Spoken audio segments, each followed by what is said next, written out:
waters, Damian Lillard. It's Adult Swim, folks. Get out the pool.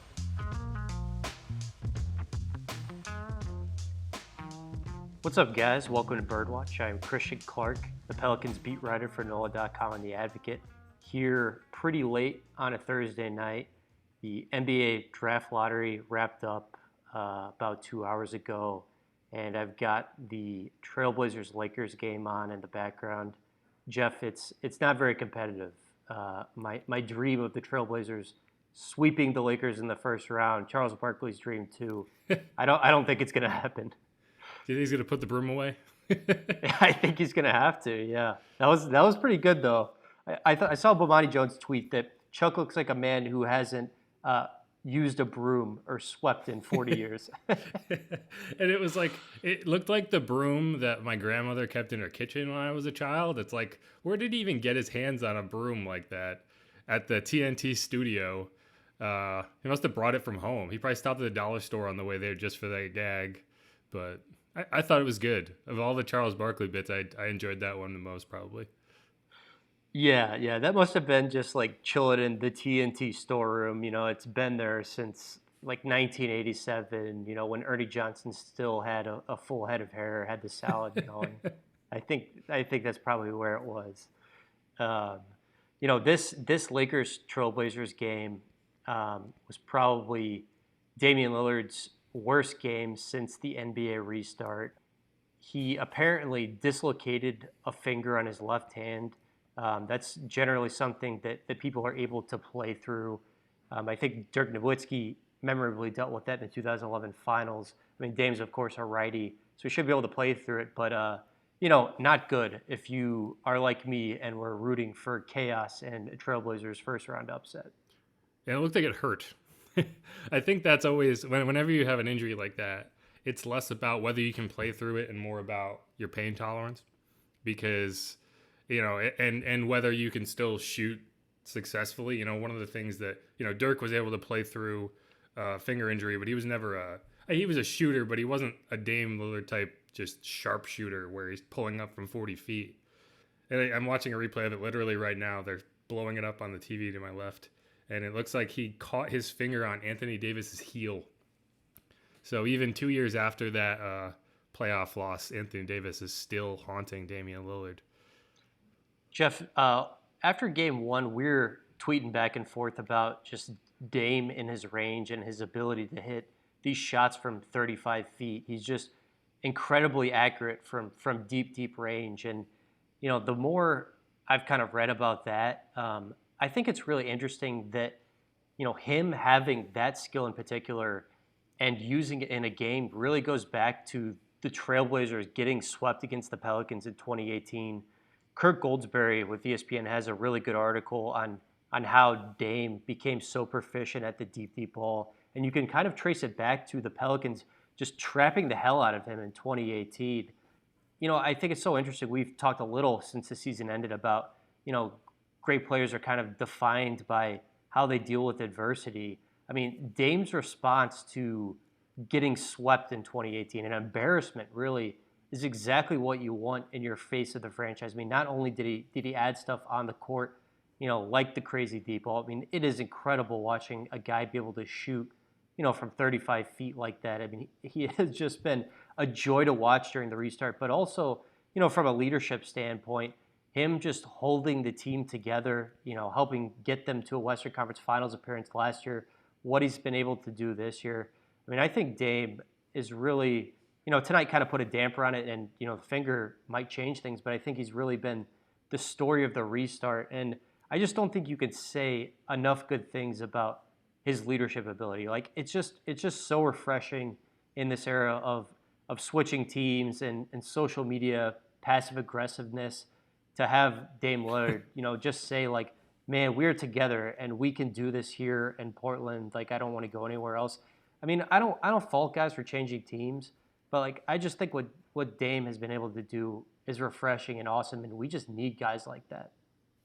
Yeah, he's not going to subtweet you. He's going to drain one in your face and then talk to you about it in person. No, and it really is remarkable. You know, I saw a tweet, I want to say it was after the 60-point game during the seeding games, and it was basically like, I think in 10 years we're going to look back and wish we had appreciated Dame more than we do right now. And I think he gets a ton of attention, but I just don't think that he gets the level of attention for the insane level of talent that he puts out. And it's even more, I'm trying to think of a good comparison, but just like he gets that look in his eye and it's like, the next shot is going in. It doesn't matter where it's from. It doesn't matter who's guarding him. It's going in. It's just a matter of who gets embarrassed on the other end of it. And there's probably maybe 5 shooters in the NBA that can do what he does. Not as well as he does, but literally even like come close to doing it. You have Steph Curry, who, I think it's easy to forget that Steph Curry basically invented that shot that Dame is now knocking down. He's right. When I think of that deep three, I think of that game against Oklahoma City. When Kevin Durant was still with OKC and Steph basically won the game. It was overtime, wasn't it? I want to say the best part is that he's dribbling up the floor and the announcers, I think it was Mike Breen, is like, they still have a timeout left. And they're like, oh, no, he doesn't need a timeout. He's going to pull up from 40. I think he got a double bang on that one. But and he's just a remarkable player. And that's what makes the fact that the Pelicans were able to sweep them in that series and that Drew Holiday is able to shut him down when he does. That, like, it's easy to lose track of the fact it's like no one else does that and other than maybe tonight. But and I think that goes into the fact, like you said, maybe this slows him down, maybe the finger will hurt him. He seems like the type of dude that will actually get better because he's pissed off that his finger hurts. That he's that type of player. And I don't think that the Blazers are going to win this series. I thought this and the Bucks series were incredible overreactions. It happens. The Magic beat the Raptors last year in Game 1, and then the Raptors went on to win it all. And I think the Bucks are going to do the same thing. I think the Magic just anoint the next champion every year. But I don't think they're going to win. But I don't think we're done hearing from Dame this series at all. Yeah, I guess why the overreaction after the game ones this year felt a little more real. And don't get me wrong, like, I think a lot of it was just people having fun on Twitter as they do and just losing their minds. But, of course, there's no home court advantage or anything. So people feel like, oh, no home court, like anything is possible. And, I think there will be more variability in this year's playoffs than in a normal year. But I still think the Bucks and Lakers are definitely winning their first round series. But I don't think there's that much variability. I just want to make one more point about the deep threes thing we talked about too. I just think when you have that shot in your arsenal, it just opens up so much of your game too. Like, I look at a Luka Doncic, and if you're just looking at like the percentages, like Luka Doncic, if you're just going like the basketball reference percentage or whatever, looks like, a fine 3-point shooter. He might, he looks average. I mean, he takes a lot of them, but percentage-wise, he just makes, a fair amount. But I think, part of what makes Luka Doncic so incredible is that he can hit those deep, deep threes that are step backs, and guys feel like they got to hang all over him. And because of that, it opens up driving lanes. Like, I don't feel like Luka is that quick. I mean, his deceleration is pretty incredible, but I feel like a lot of the reason like Dame and Luka, it seems like they can get to the basket whenever they want is because guys are like having to hang on them from so far away from the basket. Right. Well, you saw Harden, I can't remember who it was, they started trapping him at half court. Like, literally the second he came over half court, they were trapping him. And it's like, that works, except James Harden is also probably a top 5 passer. And all of a sudden, that's just like, it's like taking a can opener to a defense. Because how do you extend that much? You talk about spacing. If you have to guard someone the second they get to the logo, the spacing on offense is going to be off the charts. And it's just a matter of whether the guys around you can make your shots. And when when Gary Trent Jr. is hitting 5 threes, you're going to have a hard time beating the Blazers because Dame's going to get his. And you can't slow him down without leaving a guy like Gary Trent open or a guy like Carmelo open. But I think the part about home court advantage is interesting. And I actually think that it's not. So the Lakers losing in Game 1, I don't think home court advantage is the factor there because, the Lakers are going to come back and they're going to win this game in 6 games or win the series in 6 games, maybe 5 games. It's the lower seed that actually gets hurt with the losing a home court advantage in the first round because look at the Sixers and the Celtics. in a normal universe, there's the saying, the series doesn't start until someone wins a road game. Well, the Celtics won their 2 home games, and in a normal situation, the Sixers would get to go home and get their home crowd going bananas and have a much better chance in Game 3. That doesn't happen now. The Sixers have to play the same Celtics team in the same goddamn bubble with the same, with a few different virtual fans and the banners. That hurts them. And I think, like, normally I'd say, okay, as you're watching the Celtics and you shouldn't overreact to being up 2-0. I think you can overreact because I don't think, like, Jason Tatum is a show. Jaylen Brown has been a stud. Jason Tatum's hit a 35-footer the other day too. I think it's going to be the new Coke, but it's I think that's going to be a much bigger factor in the first round. Whereas in the second round, the home court in the Game 7, if you're the Lakers, and I guess Lakers and Clippers is a bad example because they play on home court anyway. If you're in the second round, if you're the Bucks and the Raptors, or I don't know if that would be the matchup either way, like that's a Game 7 where the Bucks don't get home court advantage. That's where you start to worry about after this round. I have one more observation from Lakers Trailblazers before we move on to lottery stuff. Did you happen to notice who was a virtual fan for the Lakers in this game Thursday night? Was it Ric Flair? I don't know if it was Ric Flair. He might have been, but Lil Wayne. I saw Lil Wayne in the crowd for the Lakers tonight.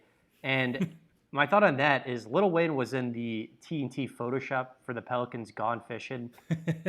Lil Wayne is a Lakers fan. Like, he's been a Lakers fan for a long time. He had the whole song about Kobe, which was cool. I like that. But, like, he's done a lot of first take appearances over the years, and he's always, like, stand for the Lakers. Like, he was in the crowd for the Lakers tonight. I just ask you, TNT Photoshoppers, producers, when you create the Pelicans Gone Fishing meme in years to come, leave Lil Wayne out of it, all right? He's apparently moved on. He does not represent that. Yeah, if you're going to include a fan, in that Photoshop, like, please at least make that fan representative of this fan base, Just make it Cam Jordan. Keep it simple. Yeah. Cam Jordan, Angie Thomas, Win Butler, Morris Bart. Yeah, I see probably enough of Morris Bart's mug around town. I used to. I don't go anywhere anymore, so I don't get it quite as much. But I know there's like 4 super fans, and he's one of them in my mind. The Womack might be pretty funny, man.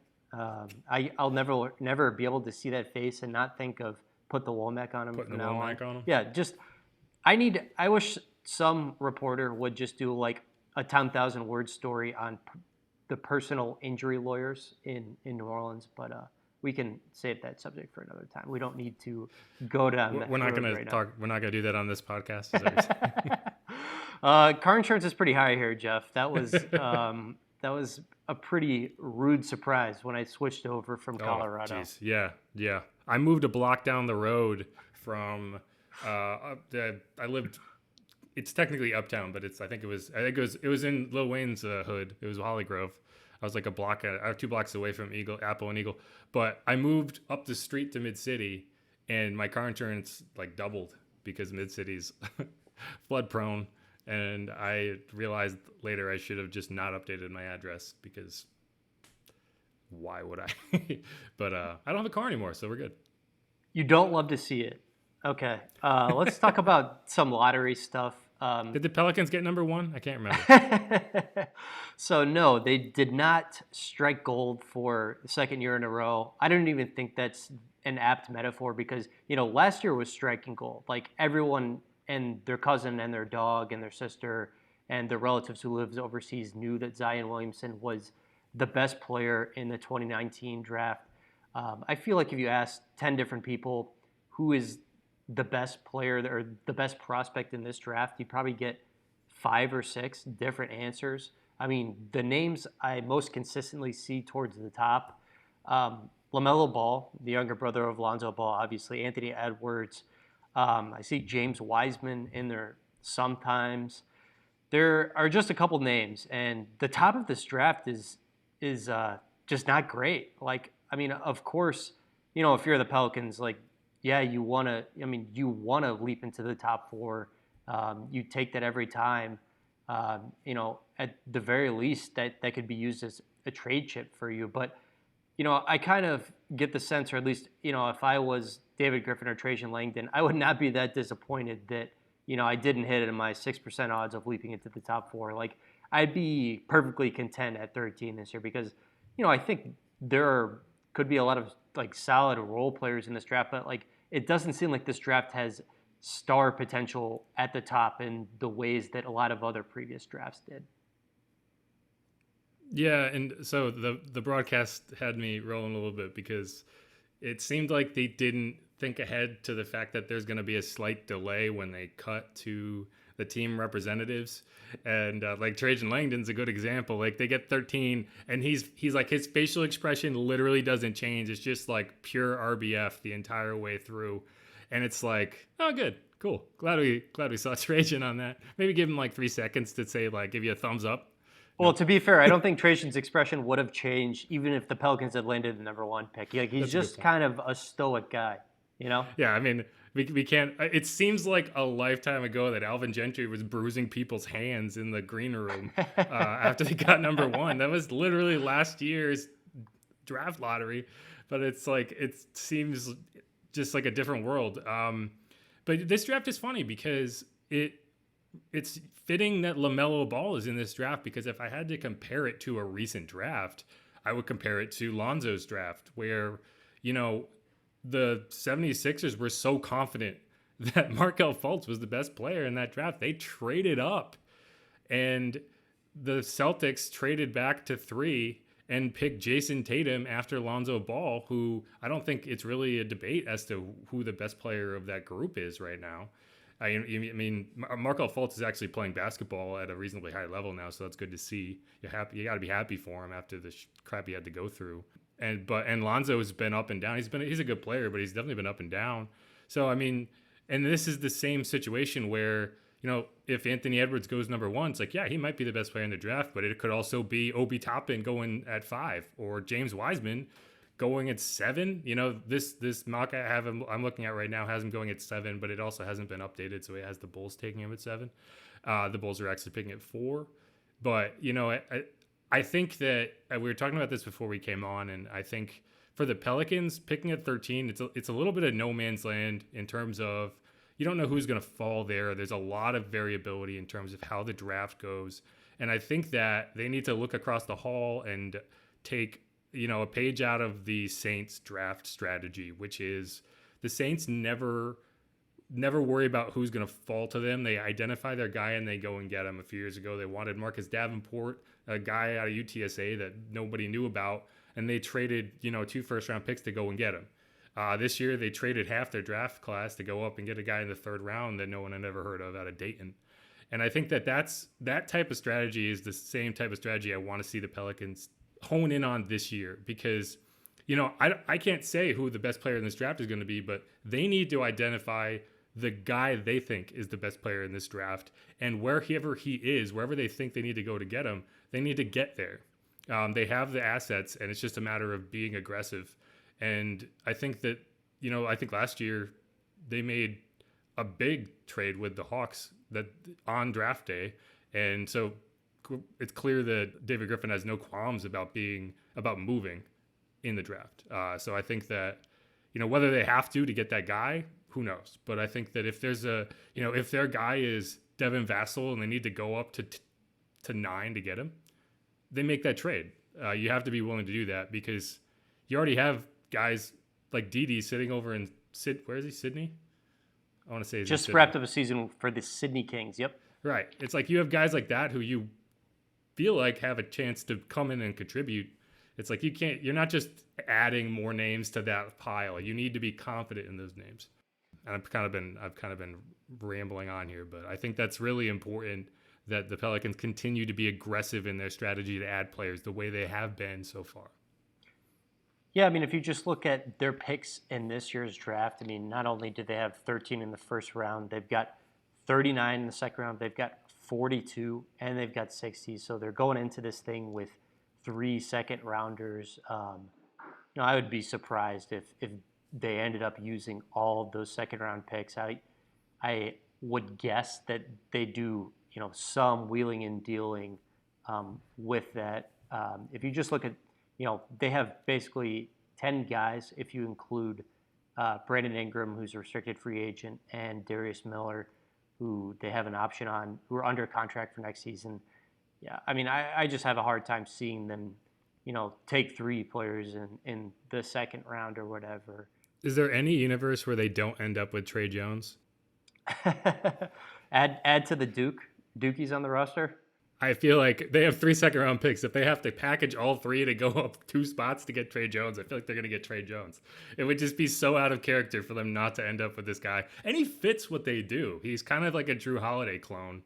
I don't know. I think it's going to happen. If I had to make one mock pick for 3 picks, it would be him. I think that's a decent bet, actually. I mean, it's going to be pretty interesting. I mean, if you just look at the top of this draft, the Minnesota Timberwolves got the number 1 overall pick. That, of course, spawned a bunch of conspiracy theories. Oh, did the NBA give the Timberwolves the number 1 pick because they're waiting for a sale to go through, and this would help grease a sale? I hope so.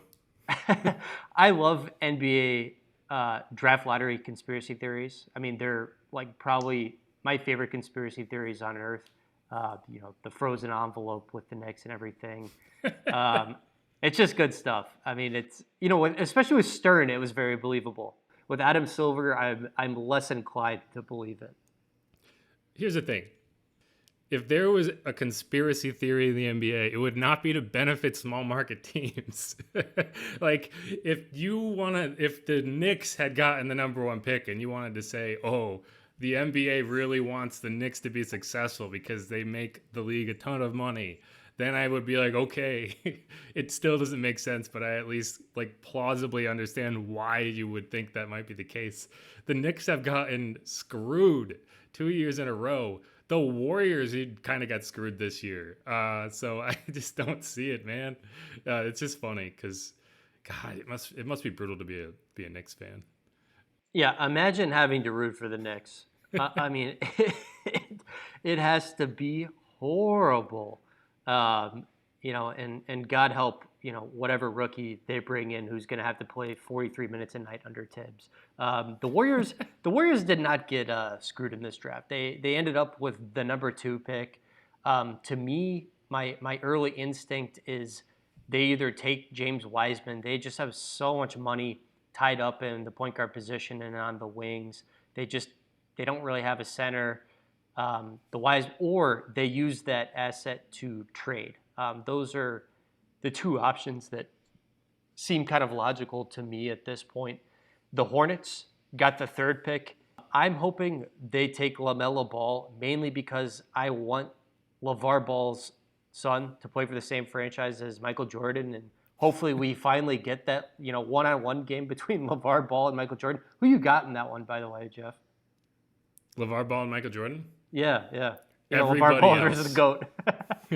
Whoever makes the money off the broadcast, that's who I have in that. So the Hornets are funny because the Hornets haven't picked in the top 3 or higher since 2012.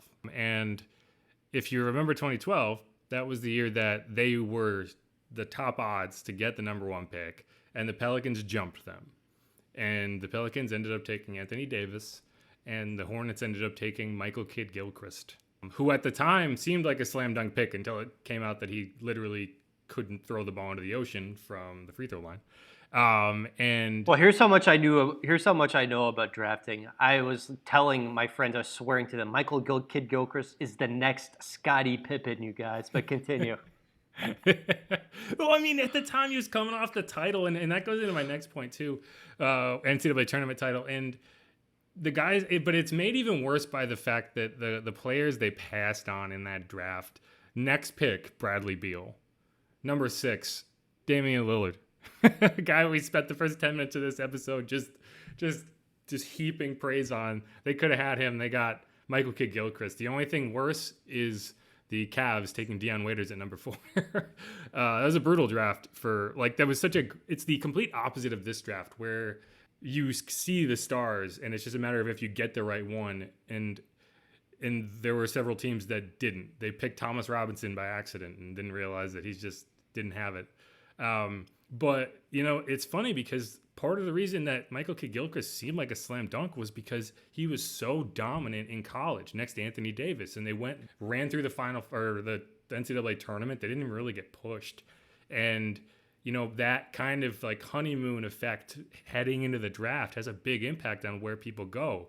I mentioned Carson Edwards, people wanted him to go in the first round because of what he did in the tournament.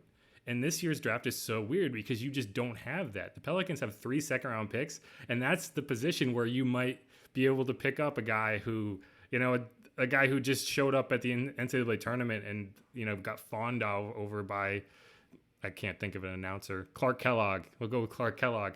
And all of a sudden, he's a fringe, late first rounder because of that. That's not going to happen this year. You're going to have to do all of your development based on tape. Or development, I meant scouting. And it's going to be interesting to see, especially in the later picks, how that plays out. I wonder if there's going to be a lot more international players taken than normal because there's going to be a lot more tape on those guys. No, I think you bring up a really interesting point. I mean, it's just very, very difficult to get to see prospects in person compared to previous years. I saw Arturas Karnisovas, who is running, the basketball side with the Chicago Bulls now. He was the Nuggets number 2 for a couple of years. He said tonight that one of his rules in scouting is he always likes to see a guy he's drafting at least twice in person. A lot of these, guys just aren't going to get that opportunity. It'll be really interesting. Real quick, I want to read you this list of 13th overall pick in the past 10 years. This is my favorite dumb game to do on draft night. Like, especially, the team I'm covering lands somewhere in the late lottery. I love to just look up like these lists and be like, there is a chance you can get a guy who could be an absolute game changer. So here we go. 13th overall picks in the past 10 years. Tyler Hero, Jerome Robinson, Donovan Mitchell. Ever heard of him? I think so. Okay, yeah. And then Papagiannis with the Kings. You've probably heard of him, but for not such great reasons. I remember. Kings?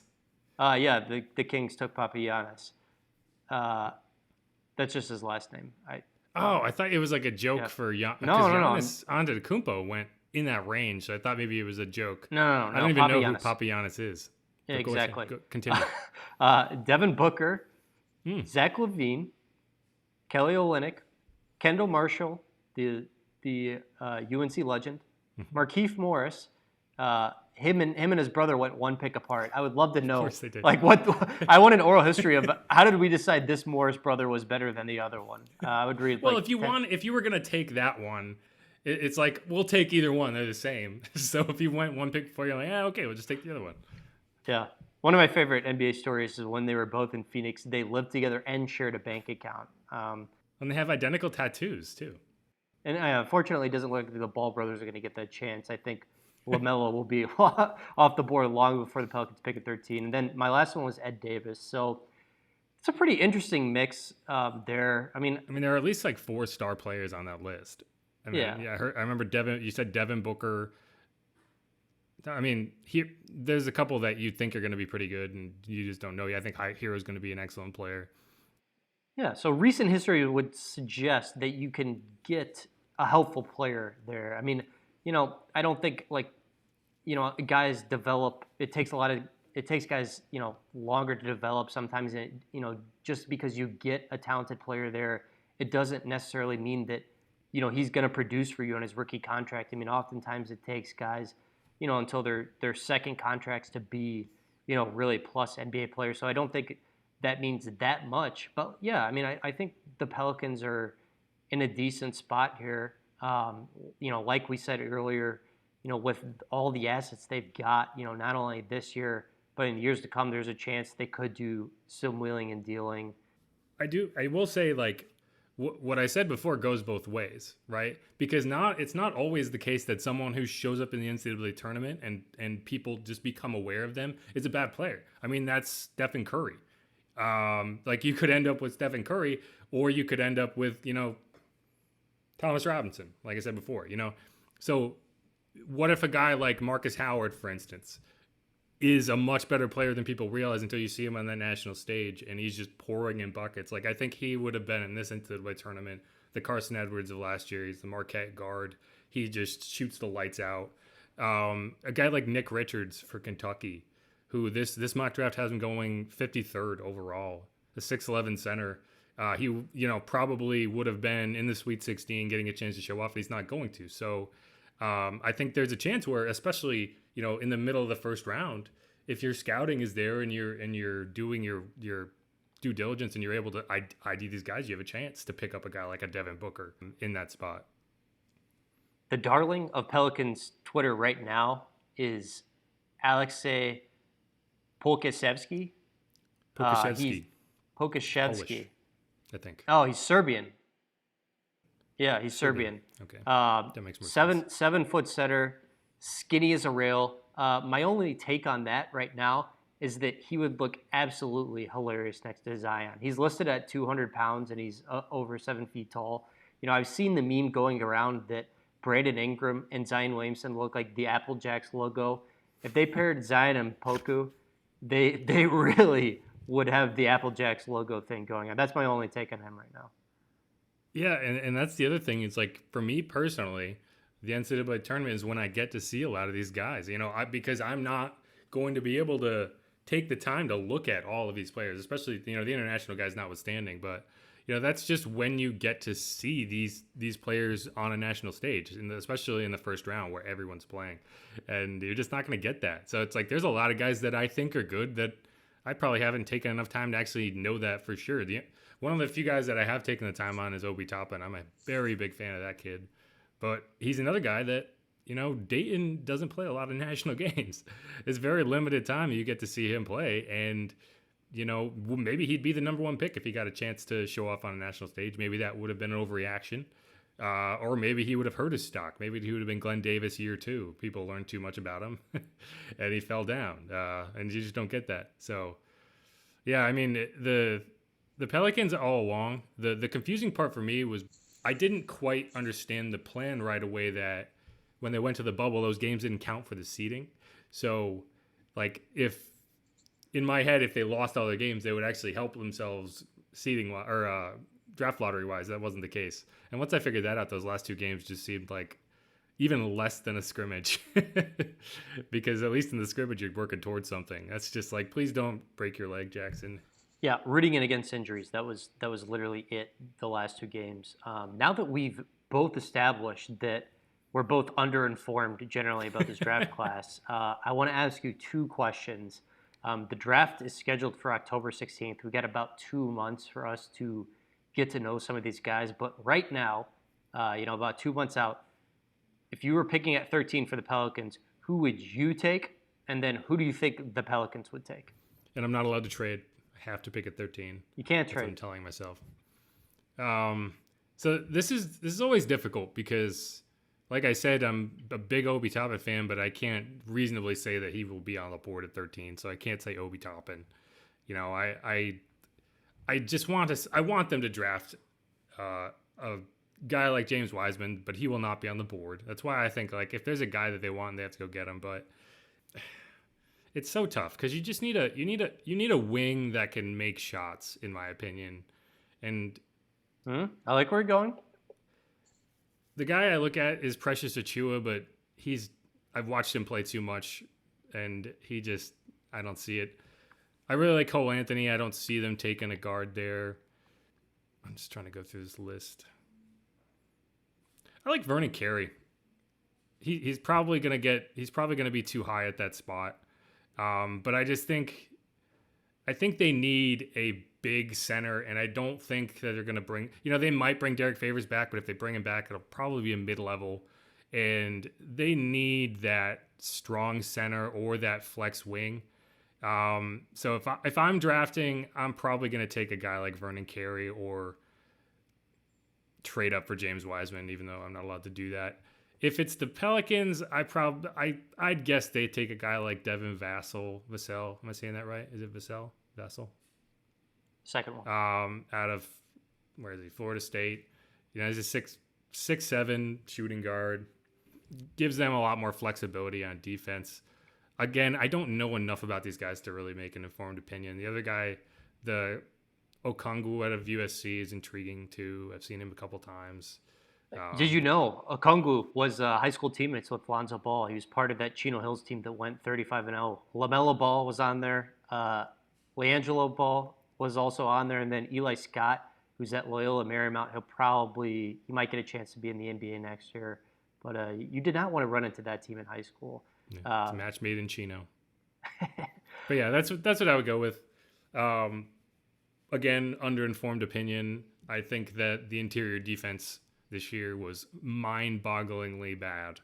And if you're targeting a position, I think that's the position you target, whether it's with a big wing who can make the three, or it's a center that can pound down low, which you just don't have right now. Yeah, I mean, center is going to be a really interesting position to see what they do this summer. I mean, they're going to have to address it in free agency somehow. So as far as my question goes, I like what you said about a wing who can make shots. I mean, I think the forward who's just best as a pure shooter in this draft is probably Aaron Naismith out of Vanderbilt. That guy, I mean, he can hit threes off movement. He's excellent from a standstill. He didn't play a ton of games, but I mean, just judging off, like the one or two games I watched and then the highlights, like that guy can absolutely shoot the hell out of the ball, which, it's a pretty simple formula around Zion on the offensive end. Like, just give him space to kill people inside. My bet on who they would take right now, this is like, no reporting at all behind this. I would say Sadiq Bey. I don't know. It's just that's a complete shot in the dark. Maybe I could see a fit there. But, yeah, we've got two months to dive into this stuff. We are going to have plenty more draft stuff coming at you in the coming weeks and months. And this is just such an interesting offseason for the Pelicans. I mean, I guess, first, we don't even know when next season is going to start. But, I think it's a low-key interesting draft. I mean, they're going to have a lot more interesting ones in the years to come with all the assets they have. Really interesting free agency to see what they do at center, to see if they can get Drew Holiday to agree to extension. And if not, do you look to move him? And, of course, hire a head coach. I mean, the biggest thing, right. Really.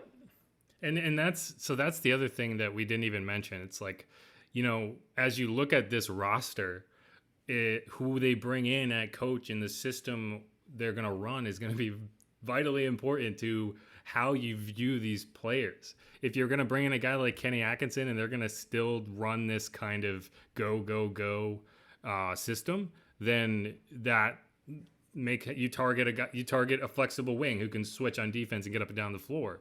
If you're going to bring in a guy, I don't know, I don't want to throw any examples out there, but if you're going to bring a guy that's going to really shift that system, then you look at a completely different set of guys. And especially as a rookie who can come in and help you. And I assume that's what you're going to be looking for. But there's going to be a lot. And Adam Silver came out today, and I think he said something along the lines of December 1st seems too early, or it seems like it's pretty early to consider starting a season there. So it might even start later than we think.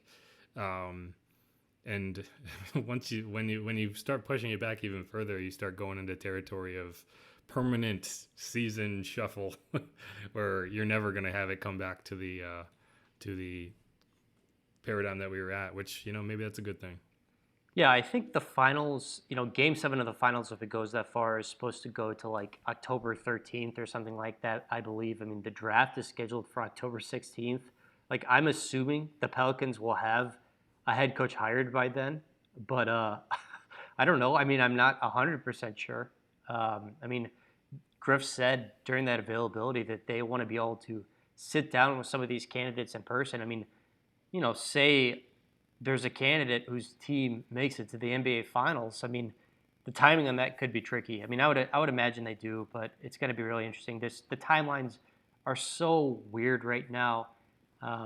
Jeff, I want you this week to just go practice those 35 footers like we talked about. I have been. Oh, you have been? Okay. They don't go in. They don't when I try them either. I've gotten to be like a 90% miss on that shot, which I feel like isn't that bad. Yeah, I think I saw in that Kirk Goldsberry article that Dame makes 80% of them in practice. Obviously not in the game, but when he's unguarded, he makes like 70, 80% of those 35 footers. I'm going to say that's pretty good. Yeah. My favorite part of watching NBA games, it's actually my favorite part of watching college games, is whenever they take, Carson Edwards used to take deep threes. He was the Dame Lillard of college last year. And the announcers would just freak out. Like, I can't believe he's shooting it from that far away. It was like, that's an NBA three. If he can't make it out there, he's not gonna make it to the NBA. And it's like, once you get to the NBA, it just gets like 5 feet farther out.